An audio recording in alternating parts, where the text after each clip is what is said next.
Hello, assalamualaikum, ahlan wa sahlan wa marhaban, welcome back. Whew, a little bit nervous doing this video, but as you can tell by the title, we're going to talk about how I got a job in a face veil in the niqab. If you are new to this channel, go ahead and subscribe and like this video immediately and turn on the notifications by clicking the notification bell. If you are an OG and you've been with me from the beginning, welcome back. It is great to have you here again. To everyone that left, sayonara. Not gonna miss you, but yeah, if you haven't seen my intro video yet, I definitely suggest you pause this, go and watch it, and then come back. There was a sister that reached out to me in regards to how to get a job in a face veil. Now, I understand that some people might be upset by this video.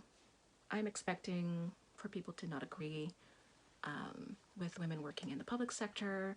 I already accept that some people will not be accepting Muslim women working in the public sector and niqabi women such as myself, people who aren't practicing Muslims who wear the face veil in public.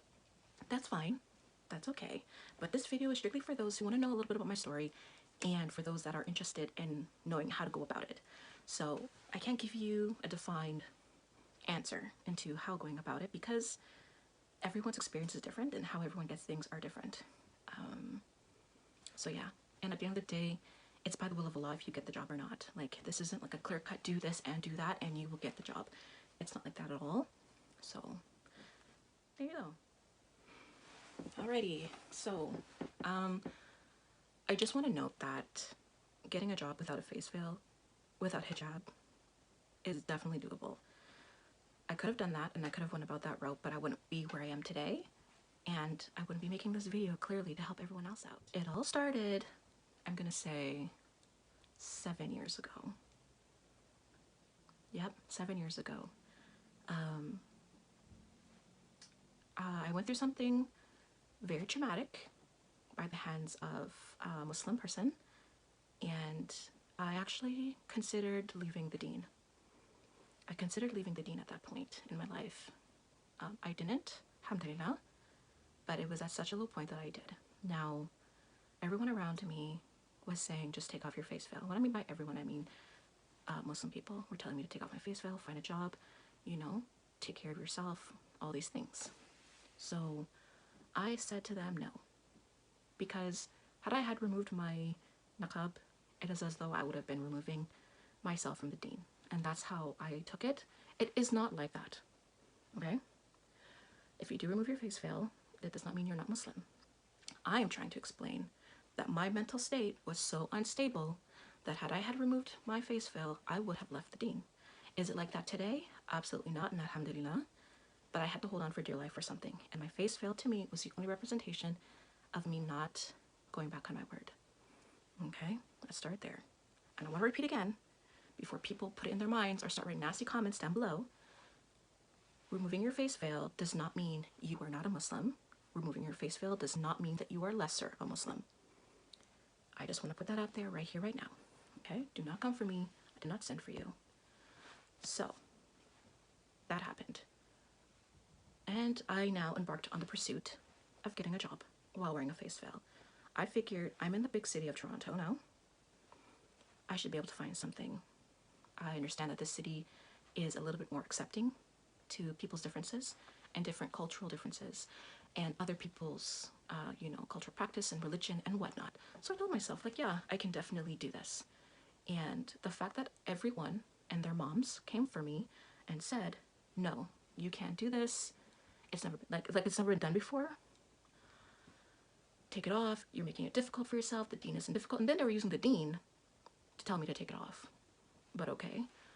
I said, no, I'm going to keep it on and I'm going to do this because regardless if I remove it or not, it still doesn't guarantee that I'm going to get a job. Nothing is guaranteed. The only thing that's guaranteed is what Allah has to say about this. And that's how I took it. So I told myself, I will do this and Allah is going to help me do it. All I had was Allah at that point. I really had nothing left. I didn't have a space to live in. I I had nothing. All I had was my deen, and that's where it all started. I told myself that I'm gonna get a job. So for those out there who are watching this, just in that small bit that I've explained, you have to have firm belief that you're going to get a job. You have to have firm belief in this. This is not for the weak. Getting a job in face fail is not for those who are weak in faith, weak in character, weak in personality. You have to be very strong to do this. You have to keep in mind that what's meant for you is going to be for you. So as I was looking for jobs, and I went to multiple interviews, and I didn't get the ones that I thought were great, okay? The jobs that were given to me off the bat were jobs that were very high paying. Very high paying. But in my eyes, it was not a job that I believed that Allah would be proud of. It's not a job that I believed that Allah would be happy for me to have, and I felt that it would go against me as a person. Now, looking back on those days, with the way that I'm thinking now and how I'm, you know, your mindset will change within like the years to come. But I could have taken those jobs because it's what was presented to me at the time that I desperately needed money. I desperately needed to find a way to survive and to thrive, and I would have done really well, and I would have been extremely successful in those jobs. However, Allah knows best, and it wasn't the job that I went for, okay? These jobs were call center jobs that involved selling credit cards and talking about credit cards and things like this to others. And I did not have the knowledge and the deen to handle that perspective of like Islamic finances and how it works. So if I don't understand something, I'm not going to delve into it. That job, had I taken it, was going to pay me at the time like $25 an hour, and I would have got full time. I would have been set. Like if I had taken those jobs and up until this point, I would have been set. I would be living a really, really great life. Not to say that my life isn't great now. It would have been different at the time. Do I suggest people to take on those jobs? No. Do I condemn people for taking on those jobs because they desperately need to? No. It is between you and Allah at the end of the day how you make your money. That's all I'm saying. So jobs were thrown at me, just not the jobs that I felt were good for me, my deen, my akhirah. I just wanted something good because I was shaky, you know, my deen and me, we were not really, you know, together on this, and I just needed something that kind of kept me grounded a little bit more. So finding a job that was a little bit better, in my mind, is what I wanted to go for. So I went to multiple interviews. Some interviews I did get the job on the spot, but these jobs were the call centers dealing with credit cards, and I didn't want that. Other jobs, you know, they were a little bit more like call center wise, because if you're wearing a face veil, automatically you believe that why wouldn't they hire me to a call center for, right? Because no one's going to see me, I'm covered, it doesn't really affect the business's image and things like this. So that was how I was thinking at the time.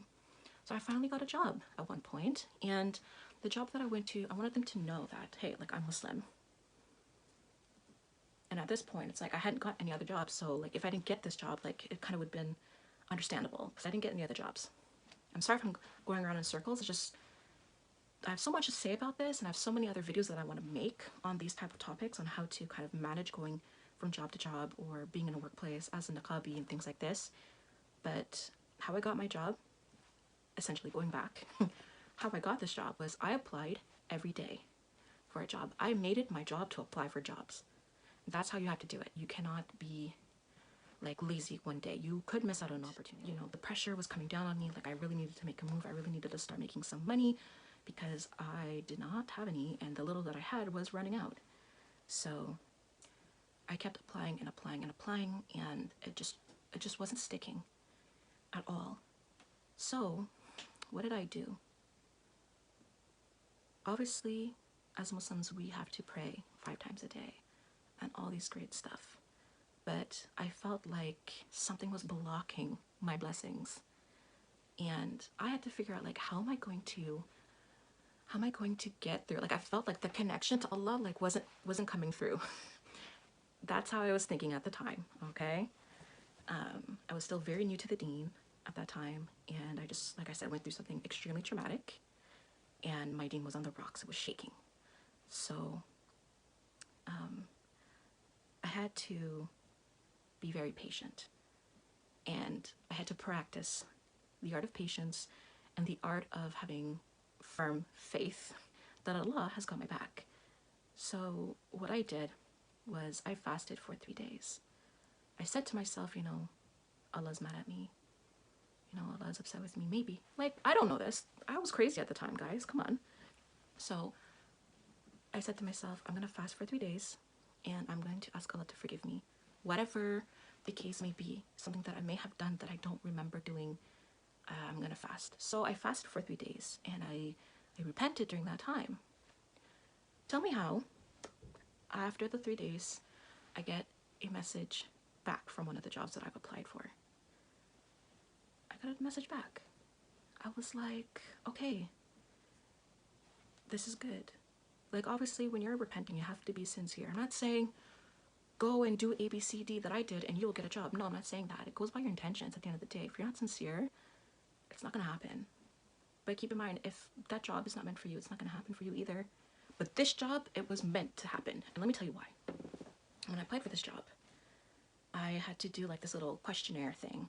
And I had to do this weird, like, animated, like, quiz thingy. And I got one of the answers wrong. But because I'd given them an email, they're like, do you have another email that we can use? So we did, and I did the test again, and I passed it. So I went to the interview. I passed the interview, and then I went right into training, and I worked there for like a year and a half. So essentially, what to take from this video? You have to have faith in Allah. You have to have faith in your capabilities. You cannot be afraid, because they will sense that. Like, people will sense that energy, that fear from you. Like, oh, she's not confident. And in the big city, they're ruthless. I'm from a small town, so moving here, people, you know, the manners are different. The way they treat people is different. If you are nice and kind and have manners, like, they will step all over you because they think you're a pushover. They will literally take your kindness for weakness.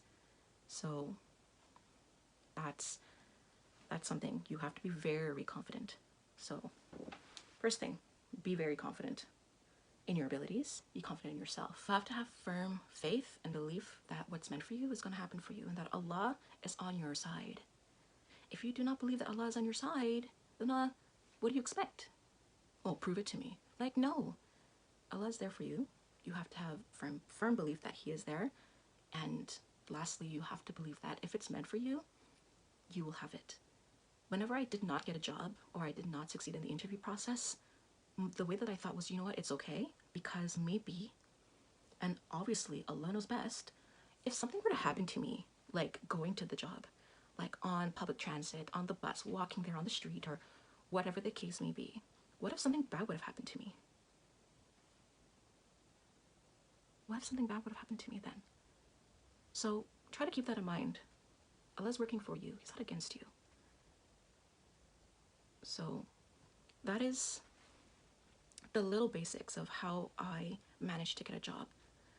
Obviously, like writing out your resume, writing out a cover letter, these are obvious things when you're writing for a job. Did I apply to work with Muslim people? I did. Believe it or not, I did. And it didn't work out for me to work out with them.